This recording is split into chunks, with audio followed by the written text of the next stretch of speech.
आपण आहोत आता ड्रायफ्रूट गल्लीमध्ये मुंबईमध्ये. इराण इस्रायल विरुद्ध अमेरिका अशा पद्धतीचं युद्ध जे आहे ते सध्या सुरू आहे आणि त्याचा परिणाम गॅसवर तर झालेला पाहायला मिळतोच आहे, मात्र ड्रायफ्रूट्सवर देखील पाहायला मिळतोय झालेला. त्याचं कारण खजूर, अंजीर आणि त्याचबरोबर पिस्ता हे जे ड्रायफ्रूट्सचे प्रकार आहेत हे सर्वाधिक जे आहेत ते सौदी त्याचबरोबर गल्फ कंट्रीमधनं येताना पाहायला मिळतात. नेमकं किती रुपयांनी ह्याच्यावर फरक पडला आहे?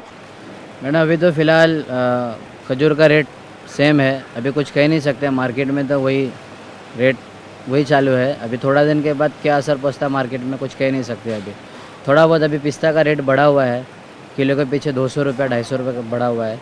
जैसे अंजीर हुआ, ईरान से अंजीर आता है, अंजीर भी 100, 150, 200 रुपये किलो के पीछे बढ़ चुका है. ईरान से खजूर आता है, जैसे ये खजूर है, ईरानी खजूर.